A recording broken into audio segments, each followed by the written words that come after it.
പിന്നെ നിങ്ങൾ ഈ പറയുന്ന വെൽഫെയർ തൊട്ടുകൂടാത്തൊരു പാർട്ടിയാണ് എന്ന് CPM-ന് പറയാൻ കഴിയുമോ? CPM-മായി ബന്ധപ്പെട്ട് എത്ര കാലത്തെ ബന്ധമാണ് അവർക്കുള്ളത്? നിങ്ങൾ മലപ്പുറം ജില്ലയിലൊക്കെ മാധ്യമപ്രവർത്തനം നടത്തുന്നവർ, എല്ലാ പഞ്ചായത്തുകളും റിസൾട്ട് അറിയുന്നവർ, കഴിഞ്ഞ തെരഞ്ഞെടുപ്പിൽ എത്ര സ്ഥലങ്ങളിൽ വെൽഫെയർ പാർട്ടിയുമായിട്ട് അവർ ധാരണ ഉണ്ടായി? പഞ്ചായത്ത് ഭരണത്തിൽ വൈസ് പ്രസിഡന്റ് ഉൾപ്പെടെ സ്ഥാനങ്ങൾ CPM വെൽഫെയറിന് കൊടുത്തിട്ടില്ലേ?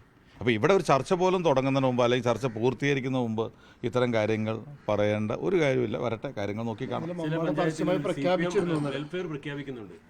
ഞാൻ പറഞ്ഞല്ലോ, അതുമായി ബന്ധപ്പെട്ട കാര്യത്തിൽ ചർച്ചകൾ പൂർത്തീകരിക്കാത്ത ഒരു പശ്ചാത്തലത്തിൽ ഇത്തരം കാര്യങ്ങൾ നിങ്ങൾ ബോധപൂർവ്വം സൃഷ്ടിക്കുന്ന കുറേ കാര്യങ്ങളാണ്. പിന്നെ CPM-ഉം ഈ ഒരു കാര്യത്തിൽ കഴിഞ്ഞ കാലം വരെ വെൽഫെയറിനെ ഒരുമിച്ച് കൂടെ കൂട്ടി നടന്ന CPM ഇപ്പോൾ ഒരു CPM വെൽഫെയർ വിരുദ്ധത പറയുന്നത് എന്താണെന്ന് എനിക്ക് മനസ്സിലാകുന്നില്ല.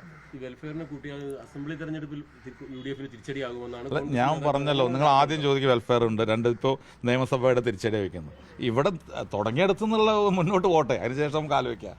അതിനപ്പുറത്ത് അതിനെക്കുറിച്ച് പറയാനില്ല. പക്ഷേ CPM ഒരു കാര്യം പറയാം, CPM-ൻ്റെ വെൽഫെയർ വിരുദ്ധത എന്ന് പറയുന്നത് കാപഢ്യമാണ്. വെൽഫെയർ പാർട്ടി ഒരു സ്റ്റാൻഡ്, CPM വിരുദ്ധ സ്റ്റാൻഡ് എടുത്തപ്പോൾ അവർ അതിനെതിർക്കുന്നു. അവരെല്ലാ ശ്രമവും നടത്തി പരാജയപ്പെടുമ്പോഴാണ് അവരെതിർക്കുക. കഴിഞ്ഞ കാലം വരെ വെൽഫെയറിനെ കൂടെ കൂട്ടി നടന്നവരാണ്. മലപ്പുറം ജില്ലയിലെ പല പഞ്ചായത്തുകളിലും നമുക്കത് വളരെ പ്രകടമായിരുന്നു. ഇപ്പോൾ അവർ വെൽഫെയർ പാർട്ടി CPM-ആയിട്ടുള്ള വ്യക്തമായ അഭിപ്രായ വ്യത്യാസം ഉള്ളപ്പോൾ CPM അവരെ എതിർക്കുന്നു. അല്ല, ഞാൻ പറഞ്ഞല്ലോ, അതിനനുസരിച്ച് അത്തരം കാര്യങ്ങളിലേക്കൊന്നും പോയിട്ടില്ല.